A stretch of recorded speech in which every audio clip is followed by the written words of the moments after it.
Greetings everyone and welcome back to 365 Days of Prog. Today we're gonna be reviewing the Underfall yard by the band Big Big Train. Hi, my name's Naomi.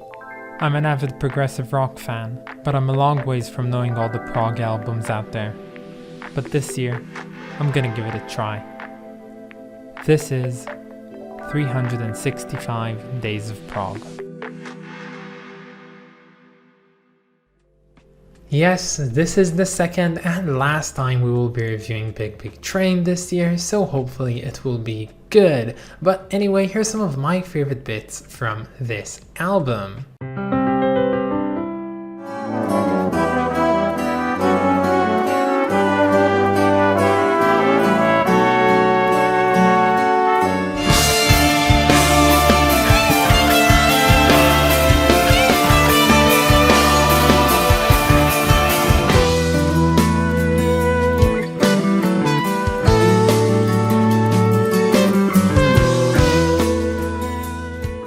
So, Big Big Train, we meet again.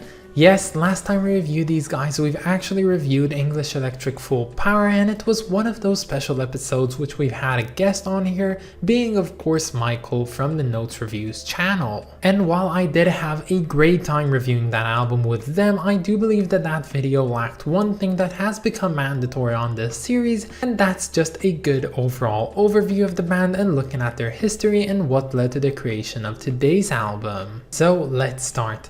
Big Big Train's origins actually start all the way back in 1981 when a musician called Nigel Spotton started a punk group which was called, you guessed it, Big Big Train. And sometime after that, wholly unrelated to what I just told you, two childhood friends called Andy Poole and Ian Cooper would start their own band called Arkshine. And meanwhile, Nigel's brother called Greg Spotton would actually also form his own band called Equus. But this band would actually go on to cease to exist in 1984 when Spotton actually moved to Bournemouth to start studying in university, where he would eventually meet Andy Poole from Arkshine, and the two of them bonded quite well together, sharing a beloved love to Genesis and Vandergraaf Generator, as well as another obscure band at the time called IQ. And in the late 1980s, the two friends would decide to record some demos together, and in 1990 they would finally decide to create a group together, and its name was inspired by Nigel's brother band, of course being Big Big Train. And seeing as at the same time Arkshine would disband, Ian Cooper would also go on to join Big Big Train alongside Steve Hughes and Martin Reed. And the band would continue to work on several demos in 1991 before coming out with a first studio album in 1992 called From the River to the Sea, which is now in hindsight considered to be Big Big Train's worst album to date. But in the span of only 6 months between 1993 and 1994, the band would work on an EP called The Infant Hercules and on a sophomore album called Goodbye to the Age of Steam, and after releasing those two, the band would eventually be picked up by the Giant Electric P record label, under which they would sign themselves and work with them for the upcoming years. But the following years didn't really prove to be that faithful to the newly formed band, with their next couple of albums being wholly unsuccessful and eventually getting the Giant Electric P record label to always give them the cold shoulder when it came to production and recording. And add to all of that the departure of both Cooper and Hugh, the band was left without two of its core members, which definitely affected morale. Now, going a bit on the back burner, Spotton and Poole actually worked on a new album sort of on and off for a couple of years,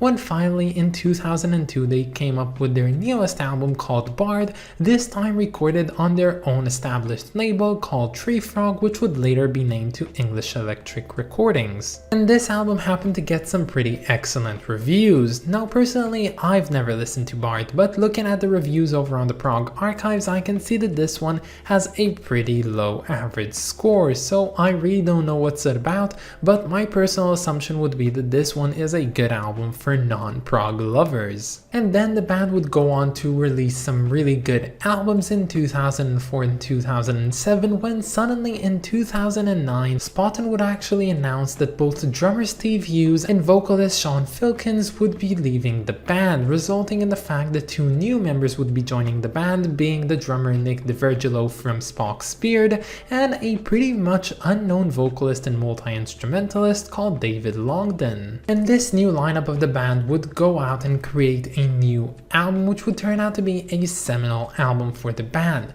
It truly came out of nowhere, no one was expecting this one. It shifted the sound of Big Big Train in a way that would prove most successful to them, and that is of course the album we're reviewing today, being 2009's release, The Underfall Yard by Big Big Train. Now, by many's regard, the band would only go uphill from here, with the following years proving to be very good for them when they released the two-parter of the English Electric. Now, if you want to know my opinions of that album, you're gonna have to check out the review that I did with Notes Reviews in episode 156, where we discussed the entire compilation of the two albums. Now, you might remember from that episode that I didn't really dig into the sound of Big Big Train and English Electric, and seeing as this album today is pretty similar in sound, my opinion stays generally the same. The main benefit of listening to today's album as compared to the compilation one that we listened to on episode 156 is the fact that this album is marginally shorter, and thus I could digest it better. And listening to this album, personally, I think that it opens up really strongly with a track called Evening Star, which definitely became an immediate favorite of mine. But as this album went along, I just feel like its charm kinda left me, especially on the longer tracks. The first longie, as I call them, is Victorian Brickwork, standing in at 12.5 minutes of runtime, and the second longie being of course the title track, The Underfall Yard, in 23 minutes. Now, what I'm about to say is going to be a very controversial statement, but that's just my own personal opinion. Personally, when listening to Big Big Train, especially in these longer tracks, the vibe that I'm getting from it is as if an AI machine was given just a bunch of Genesis, like early to mid Genesis era music to listen to, and then to recreate something of its own. And well, Big Big Train is sort of what it came up with. Yes, I do believe that this album takes a lot of inspiration from Genesis, although it doesn't quite sound the same and not like an entirely copycat album.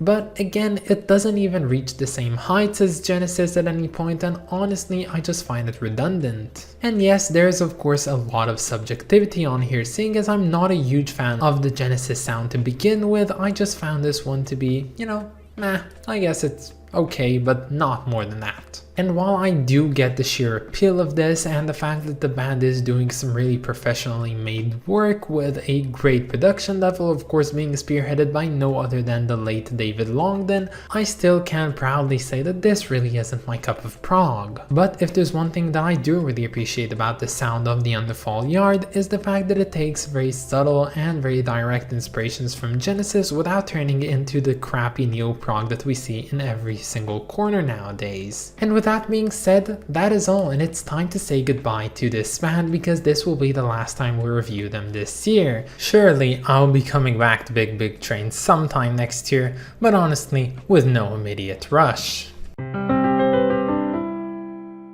I don't know if I can put my finger on it, but there is something quite deeply unsatisfying, if not even repelling, about this cover. I think the word I'm looking for is unsettling, and again, it's something probably pretty much subjective. I do like the Crimsonian red found on here, it really looks very good.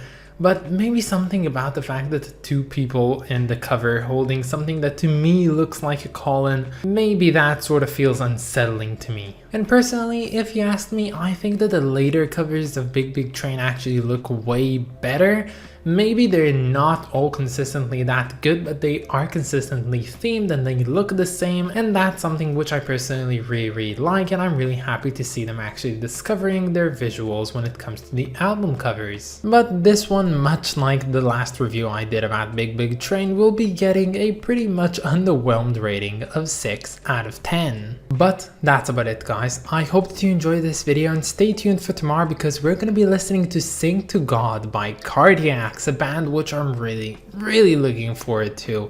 I of course want to thank my lovely supporters over on Patreon, so thank you so much to Claywell, Wrist of Kings, and Lindsay Haycox. You guys are just the best, and if any of you want to support me over on Patreon, you can find the link down in the description or in my about page. But that's about it, guys. Have a wonderful day, and I'll catch you all tomorrow. Bye, guys.